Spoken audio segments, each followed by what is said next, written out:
તો આ તરફ સુરતમાં આરટીઓની આકરી તપાસ સામે સ્કૂલ વાન ચાલકોએ હડતાલ કરી અને સુરતમાં પણ 15,000 સ્કૂલ વાન ચાલકો હડતાલમાં જોડાયા છે।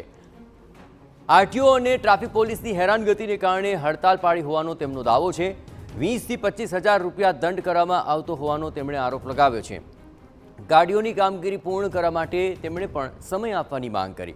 વિદ્યાર્થીઓને લઈ જતા હોય ત્યાં આરટીઓ અને ટ્રાફિક પોલીસ વાન ડિટેન કરાતી હોવાનો પણ તેમણે આરોપ લગાવ્યો છે। રાજકોટની અંદર જે રીતે ગેમ ઝોનની અંદર આગ લાગવાની જે ઘટના બની હતી અને ત્યારબાદ તંત્ર તે સજાગ થયું છે, ત્યારે અલગ અલગ વિભાગોને જે નોટિસો આપવાની જે કામગીરી જે કરવામાં આવી રહી છે તે વચ્ચે જે વાહન ચાલકો દ્વારા જે રીતે તેમને પણ મેમો આપવાની જે કામગીરી કરવામાં આવી રહી હતી આરટીઓ દ્વારા, તે દરમિયાન આજે છે ગુજરાતની અંદર અલગ અલગ વાહન ચાલકો જે સ્કૂલ વાહન ચાલકો દ્વારા આજે હડતાલ કરવામાં આવી છે। સુરતની અંદર પણ મોટા પ્રમાણમાં જે વાહન ચાલકો છે તેમને હડતાલ કરી હતી। તો વાહન ચાલકો છે તેમની સાથે સીધી વાત કરીશું, તેમની શું વાત છે, કેમ હડતાલ કરવી પડી, કારણ કે વાલીઓને એક બાજુ વરસાદી માહોલ છે અને પરેશાન થવું પડી રહ્યું છે। મહેન્દ્રભાઈ, શું કહેશો, કેમ હડતાલ કરવી પડી, કઈ રીતે તંત્રની આનાકાની? સાહેબ, પહેલી વસ્તુ તો અમે હડતાલ નથી કરી, સ્વૈચ્છિક બંધ પાડ્યું છે। અને તકલીફ એ છે કે આરટીઓ વાળા પોલીસ કમિશનરને બધા જે ભેગા મળીને મિટિંગ થયેલી અમારી, તેમાં અમને એમ કહેવામાં આવેલું કે થોડોક તમને સમય આપીશું, તમે કરી લેજો, પણ સમય આપવામાં નહીં આવ્યો અને બીજે દિવસે ગાડીઓ ડિટેન કરવામાં આવી। પહેલી વસ્તુ કે મારી પોતાની એક ગાડી ડિટેન કરી તો મને મેમો આપ્યો છે 7,500નો, અને જ્યારે હું આરટીઓમાં મેમો ભરવા માટે ગયો તો મને મેમો કાઢીને આપ્યો 23,000 રૂપિયાનો। ચાલો સપોઝ કે હું મારી રીતે કોઈ બી રીતે મેનેજ કરીને કે ગમે તે કરીને કરી લઉં, આજે આટલા બધા જે શ્રમજીવીઓ છે, આ વેન ચાલકોને આપણા સ્વૈચ્છિક બધા જે રીતે બંધ પાડવાનું કારણ એક જ છે કે આરટીઓ થોડું અમને મુદત આપે, અમે અમારી રીતે ગાડીઓ બી બનાવશું, બધું કરીશું। અને જે પ્રાઇવેટ ગાડીઓ છે, આજે શહેરમાં કંઈ 80% ગાડી પ્રાઇવેટ જ ચાલતી હશે, છતાં પણ જો એ લોકોના કાયદામાં આવતું હશે તે પ્રમાણે અમને કોઈ પ્રોબ્લેમ નથી, પણ અત્યારની તારીખમાં એ લોકો જે રીતે અમને હેરાન કરે છે, ગાડીઓ ડિટેન કરે છે અને ગમે તે મન ફાવે તે રીતે મનસ્વી પણ એ લોકો દંડ કરે છે। કેટલી સુરત શહેરની અંદર વાહન ચાલકો છે, કેટલી વાહન હશે? હા, ઓછામાં ઓછી 15,000 થી 20,000 ગાડીઓ હશે। 15,000 થી 20,000 જે છે, શું કહેશો, કેટલી મુશ્કેલી વાહન ચાલકે એક નાના પરિવારમાંથી આવતા હોય છે અને કઈ રીતે સામનો કરવો પડ્યો?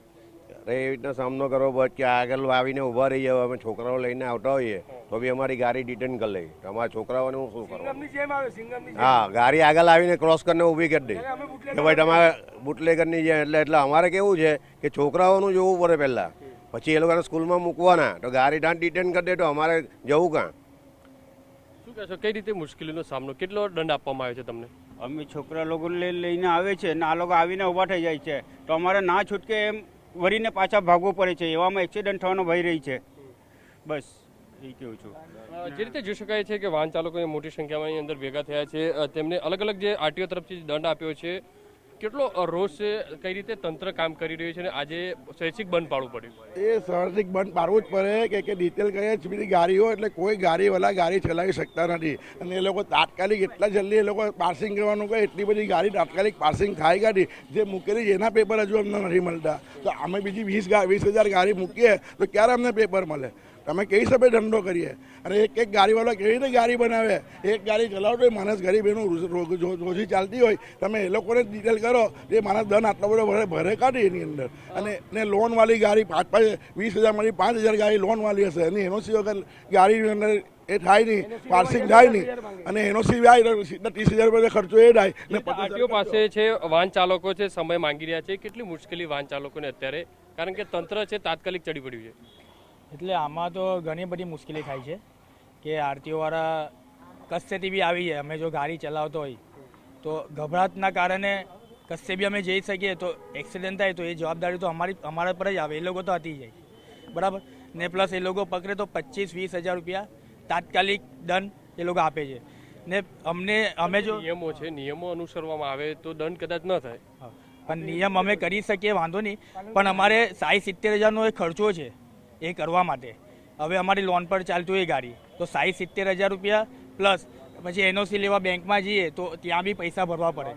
8-10 લાખની લોન હોય તો 8-10 લાખની લોન હોય આપણી તો પહેલે લોન ક્લોઝ કરવા પડે ને પછી એનઓસી મળે, પછી આરટીઓમાં જઈને પાર્સિંગ કરાવવા પડે ને હવે આ 25-30,000 રૂપિયાનો એ લોકો દંડ આવે તો અમે સામાન્ય વર્ગના છે તો કાઢી પૈસા લાવવાના અમે।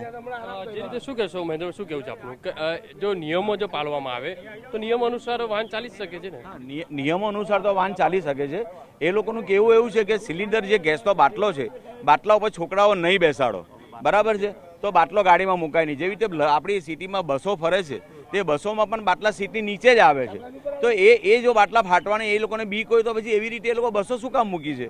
તો અમારી ગાડીમાંથી જે આરટીઓમાં માન્ય રાખેલા જે બી સિલિન્ડરો મૂકીએ છીએ એ સીટની નીચે જ આવે છે અને કંપનીમાંથી ફિટિંગ બી સીટની નીચે જ આવે છે. કેટલા દિવસ રહેશે અથવા તમારી આજનો દિવસ જ છે.